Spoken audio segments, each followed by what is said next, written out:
everyone, welcome to my first video on my channel. My name is Melissa and I'm 26 years old. In this video I'll be introducing myself and I'll be talking about why I decided to bring my life to YouTube.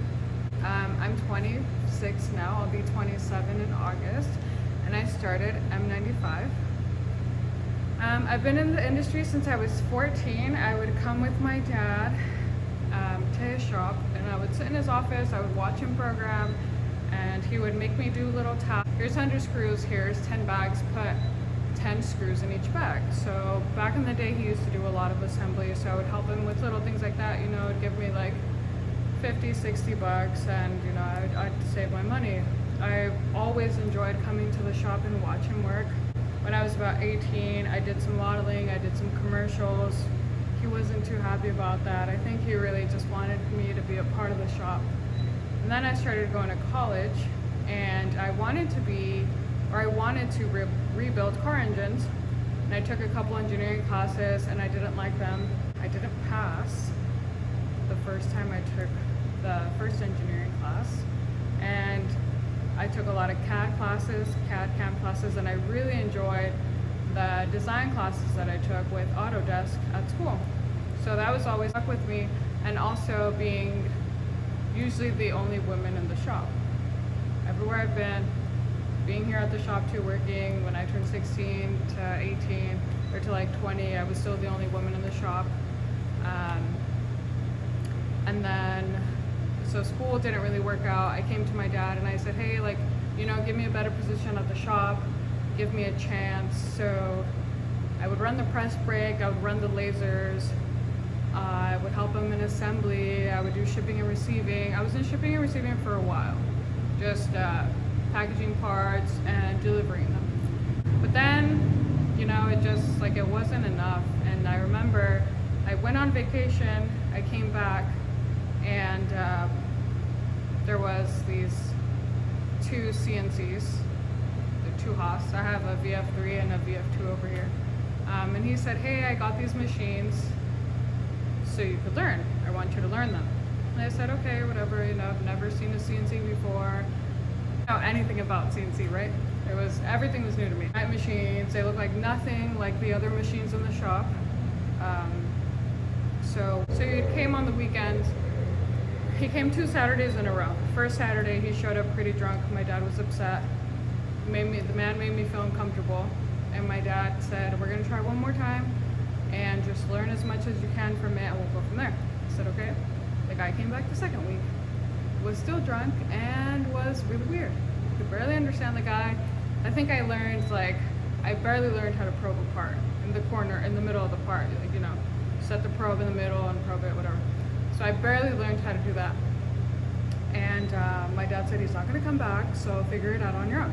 And we already had a job lined up. It was these little blocks. It's probably like rectangular squares, 4 by 4 inches, probably like inch thick. And on the top and on the bottom, they had a bunch of they had probably 5 M6 holes tapped halfway through on each side, evenly spaced. And so I was making these blocks and they weren't flat. The holes weren't straight.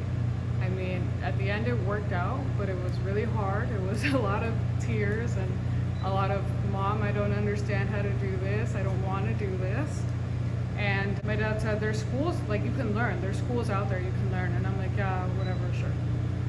So eventually, like, I did YouTube and I saw, you know, the things that you can do with these machines. So I slowly started to fall in love with machining, but I didn't know where to get the help. The first time I had a terrible experience with that man.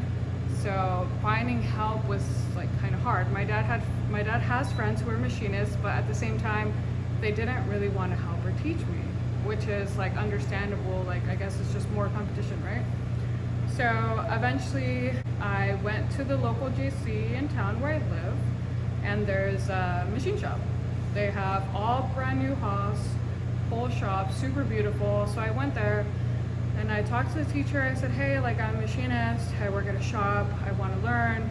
At this time, it's already been like 2 years. So I knew how to set my tools, I knew how to probe. I was making parts, like everything was fine. Parts were coming out fine. Parts were coming out to print.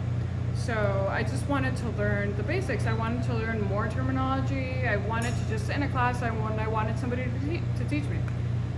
He said, no, you have to start from the lowest class, which is learning what a drill is, learning the basics. Like basically, you don't get to stand in front of a machine up until you make it to like the second to last class, which is a class that I felt like I was already in.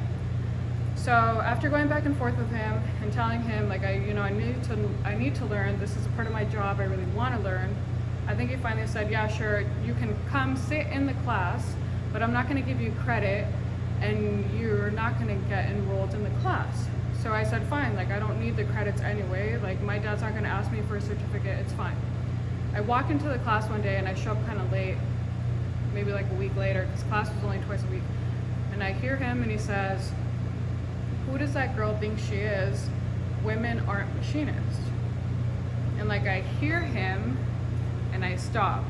And then I walk in slowly. And it was a really hard semester. I would raise my hand and I would have a question and he would ignore me. I'd walk into his office like trying to ask him something. It's just super awkward and mean, and that lowered my self-esteem so much. And I would come to the shop and my dad would be like, what's wrong? Like, didn't you learn anything in school? And I'd be like, well, I don't know, like the teacher doesn't know himself. And it's true, the teacher did not know how to run like the next gen controls. And I would tell him like, I'm running these controls at work. Like I can almost teach you and I can teach my classmates, because they also had no idea. And so he didn't believe me, whatever, that's fine. It was a really hard semester with my teacher. I can honestly say I learned nothing. My self-esteem dropped so much. I didn't want to come to the shop. I was super depressed. I would tell myself almost every day, like, yeah, he's right, you know, women don't do this. Women aren't machinists. Like, yeah, maybe I should get a normal job, like go be a nurse or go be a chef or, you know, go work at the mall or something, you know. That really sucked, and I hated machining again. I did not want to do it. And then I think that happened. I continued to machine, continued to come to the shop, struggle every day, and just, you know, I'd come in and just try to do something different every day, hit a different button, learn something new, and eventually, you know, I got the hang of it. I think it wasn't until about 3.5 years, or a whole year after that, I took a class, and it was to learn Fusion 360, which is the program I used to program. I love it, so easy, highly recommend it, and it's super cheap compared to Hypermill, Mastercam, a bunch of the other CAM programs. Autodesk Fusion 360, highly recommend. And so there was this man that was sitting next to me, and his name was Angelo Juris. And he noticed that I wasn't paying attention in the class, and I wasn't paying attention because I already had Fusion, and I already had programmed a part that I wanted to run that same day that I programmed. I spent like all night and all day programming it, and once I put it in my Haas, it just errored out. It said like, it couldn't read the code. Went to that class, I was like, forget it. My dad was like, what? Like, I thought you knew. And I was like, yeah, I thought I knew too, but apparently not. I went to the class, I met Angelo, and Angelo's like, why aren't you paying attention? Like, I noticed you're not paying attention. And I was like, because I have this part, I programmed it, I think, but whenever I put it into my machine, it's just not putting right. And he goes, okay, let me see. And so basically I had written a code, but it was for a different machine. I just had to switch to a Haas. So I had done everything right. And Angelo was super nice. He at the time worked for Autodesk, and so he gave me his card, and he was like, hey, like, you can email me, we could set up a time and we could Zoom. And then I could do, you know, I could show you on Fusion how to do things, help you program, blah, blah. We were doing that almost once a week, and it was super helpful. I don't know, I call him all the time. I'm like, hey, like, this is what I'm making. I'm making this notepad, like, I don't know how to make these like thin pages, like, could you help me out, for example? He's like, yeah, I would do this, I would do that, I would do this, I would do that. And I'm like, cool. So that brought my confidence up. Like, he was like, watch his YouTube videos, practice, do this, do that, just go through every single column, do the Dropbox, and just like look at everything and read everything that it says, and it'll help you, it'll show you. I'm like, okay. And I wasn't on Instagram yet. I didn't own a company yet. I was still working for my dad.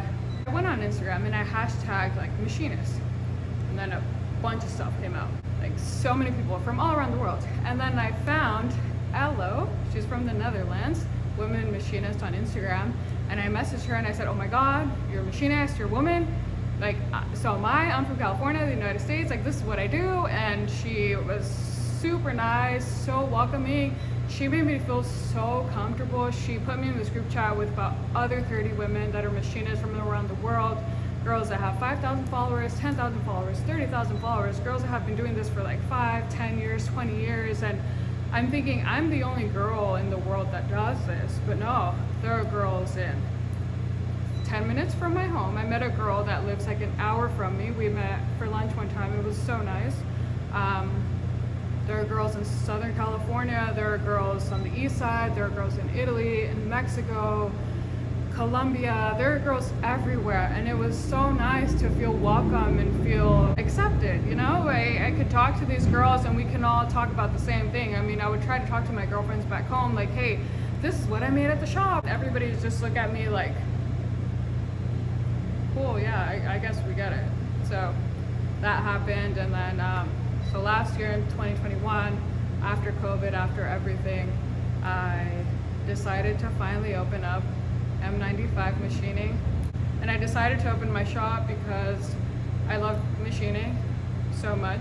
I felt like working for my dad, I wasn't allowed to be as creative as I wanted to be. I wasn't allowed to, you know, like really have like a say or an input. It was more like, oh, here's this job, do it, or here's this, do it. Like I felt like I had a lot of freedom. Like I could take this off, you know, work this 5 hours this day, take this day off, work 10 hours the next day, or 15, whatever. I had freedom in that sense, but I wasn't able to say how to do things. And now I can do what I want. You don't see a lot of women CEOs. Dad, he would come up to me and tell me, hey, like, I think you're wasting your time. I think you should open up a shop. I think you could, you know, like, you should just do it. And honestly, I was really scared. I'll just wait. And then I think last year something just clicked, like, hey, like, you know, I think if you did this, it'll open up a lot of doors for you, and it'll maybe help you get to where you want to get faster. I did M95, M for Melissa, 95. I was born 95. I got to do my logo pink. I get to come in when I want. I get to take on jobs that I want. I get to reject jobs that I don't want. I get to inspire young women to become machinists. I get to talk to people from across the country. I met a friend, his name's Billy. He lives in the UK. I've got to meet so many great friends, so many people my age. My homie Jesus from Denver. It's been a lot of fun. I really like it. The most difficult part about being a machinist right now, I would say, is being a young woman. Being young especially. You know, a lot of these older men, like my dad's age-ish, it takes a lot to have somebody my dad's age to prove to them, like, yes, I can machine, yes, I make parts. I sit in front of a computer all day and program and make this part. It's been really hard to have people take me seriously. So think about being in class and having a teacher tell you, no, you can't, no, you don't know how, no, you don't belong. It's hard, but I think if you're a woman and you really like something, or even a man, I think it's honestly important to follow your dreams and just push through it. I honestly don't know where I'd be if I would have listened to that teacher. If I would have listened to that teacher and just let him tell me, no, you can't. No, you're not supposed to. You're supposed to just sit behind a desk and look pretty. Maybe I wouldn't be sitting right now behind a desk feeling super miserable. I've learned to just ignore all the hate, do what I want to do here at the shop. After all, it's my shop. And like my dad says, prove to them what you can do with your parts. Like, I'm making giant things, you know. So it was really cool. If you would have gave me this a couple years ago, yeah, no, I would have told my dad, yeah, Dad, I can't do that. I don't want to take it on because I'm going to let you down, and you're going to end up looking bad with your customers, and you're going to get mad at me. But now I can say, you know, like, this didn't happen overnight. I started when I was 20, and I'm 20, almost 27 now, and I'm still learning every day. I make mistakes every day. I'm not perfect, and I want to show YouTube that successful people make mistakes. If you follow me on Instagram at M95 Machining, I'll post. I break a drill, I'll post. I break a tap, I'll post, because it's part of being human. So I want everyone who watches these videos to learn that I've been doing this for a while. I taught myself. Thank you, Angelo, for everything you've taught me. Thank you, Dad, for giving me this amazing opportunity. I won't let you down, I promise. And I won't let myself down, more importantly. I want to teach everyone the basics that I wish somebody would have taught me, like how to set my tools, how to probe a part. I don't think that it took me so long to learn the things to me that are the easiest. To me, it's so fun to just watch my probe go beep, beep, beep, beep, beep, whatever. And it's so important to probe your part and to know how to probe it. I'm still learning how to probe parts in different ways. I'm still learning better drills to use instead of the ones I have. I'm still learning the different kind of end mills I can use to make this job go by smoother, faster. I'm still learning, and I want you guys to learn with me, and I want you guys to watch me grow. I was super scared. I was like a little crab in my shell, just scared to come out. And I was scared to come to the shop, making mistakes and having my teacher to tell me, no, you can't. I didn't ever want to see a CNC again. I would call my mom crying, like, I don't want to do this. And now I call my mom, I'm like, hey mom, guess who I just got a contract with? Tesla. Guess how much the contract is for? Mom, guess what I'm quoting on? Mom, guess what I'm doing? Dad, guess what I just got? Dad, like, look at this part I just made. It's really rewarding. I have photos of the projects I worked on 5 years ago. I still take photos of everything I've worked on now. It's really cool to see where I was, where I am. I hope I can inspire more women to join the trade, or to become engineers, to become a CEO, to do something in the STEM field. I know you don't see a lot of women in the shop, but it's starting to become more and more common. I get girls in my DMs that are, 17, 18, telling me, thank you, I want to be an engineer, your story is so inspiring. Or even boys, men, I want to own a shop one day, I'm learning, do you have any tips? So I would say, don't give up, just keep going. To any women out there, like, I didn't give up. I cried so much, and if I cry now, it's usually tears of happiness, because I'm really proud, of the things that I've done and where I was and where I can be. I hope in my YouTube videos, I can teach you guys the basics. You guys can watch my journey. You guys can watch me grow. And you guys can see my day-to-day life when I'm not machining. I spend a lot of time at the shop, yes. I hope you guys get a chance to watch my journey. Thanks for watching.